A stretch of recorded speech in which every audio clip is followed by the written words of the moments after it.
Everyone, we have another very talented young comic. I've got to bring him up recently. He's becoming a regular here as well. Please welcome to the stage, Isaac Olson, ladies and gentlemen. Roaring best for Isaac Olson!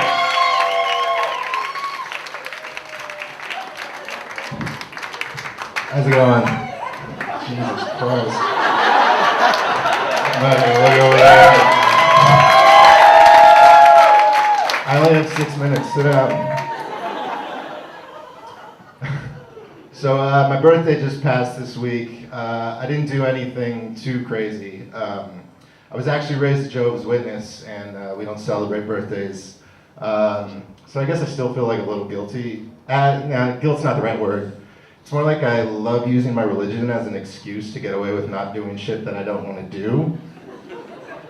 Like voting. Jehovah's Witnesses don't vote, and neither do I. They actually have a really good reason why they don't vote.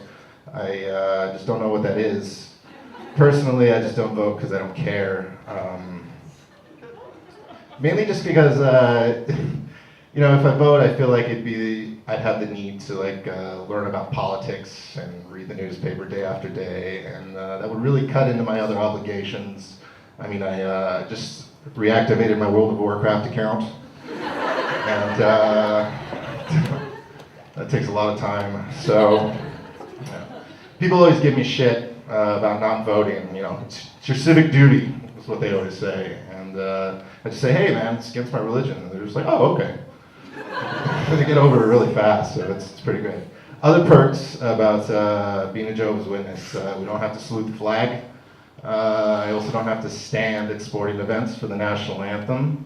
So while you're all standing there pretending like you're enjoying this 11-year-old Butcher the Star Spangled Banner, I get to sit down and enjoy my $12 hot dog in peace. It's really quite wonderful.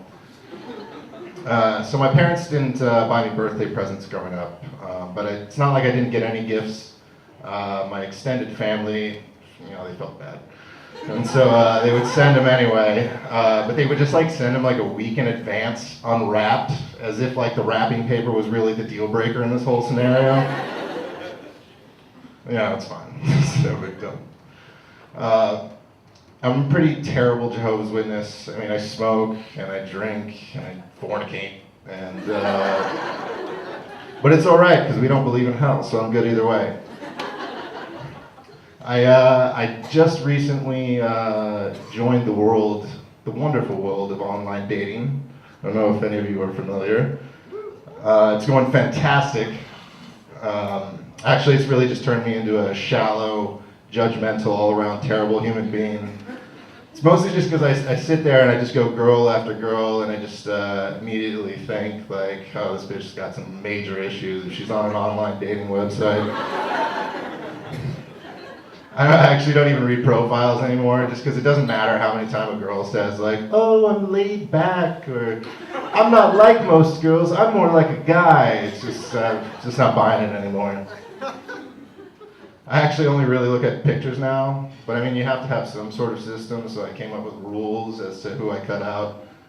I mean, the first rule is if a girl has a bunch of pictures all taken from the same angle, I know she looks absolutely nothing like that in real life.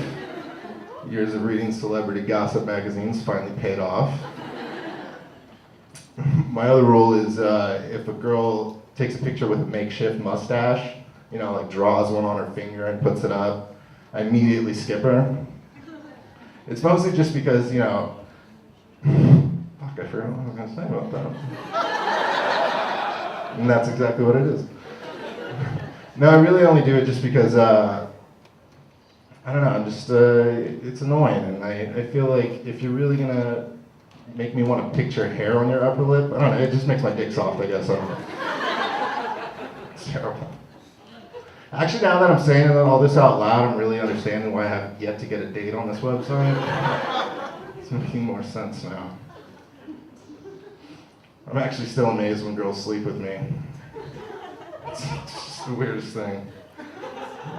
I mean, actually, you know, I used to be 60 pounds heavier, so I still got this really insecure fat boy mentality, I guess. And I'm tall, so it doesn't seem like a lot, but my arms and legs are about the same size as they were now. So all the fat was just in my torso and my head, so I basically looked like a potato with 4 toothpicks coming out of the sides. And like a smaller, rounder potato on top. I guess that's a red potato. No. Actually, to lose all the weight, I went to the gym like every single day for 8 months, and diet and exercise, all that bullshit. And I actually never got to the point that I wanted to get, but girls finally started agreeing to sleep with me again, so I just never went back. I swear. I mean, like, I consider myself a decent-looking guy, halfway decent-looking guy, but just under here, it's just a fucking mess. It's just a hairy, pale, saggy mess, and it's just terrible. Actually, that's why when I'm hooking up with a girl, I always take my pants off first. My theory behind it all is really just that, like, once they make contact with my penis, then it's just pretty much the point of no return, Most girls aren't shallow enough to just stop after that. God, that'd be fucking awful, though.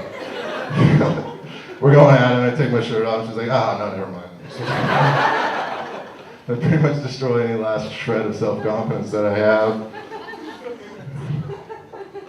As I get older, I get more and more self-conscious about the amount of women I've slept with. It's not an astronomical number or anything. And I know, women say they don't care, but I don't believe you. And I guess, the obvious solution would be to just stop keeping count. But I play this game in my head where I nickname each of the girls an NBA player who wore the same jersey number. So like number 3 was Allen Iverson, number 11 Yao Ming, so on and so forth. That's fucked up, right now. But the real problem is that I put expectations on these girls before I've even met them. So I'm like expecting Michael Jordan, greatest of all time, and instead it's some Puerto Rican girl with a wig and a C-section scar. I have no standards. Actually, I really hope that the streak of girls being nothing like the players keep up. Just because I got Magic Johnson coming around the corner and he's got the AIDS. All right, that's it for me, guys. Thanks for coming out.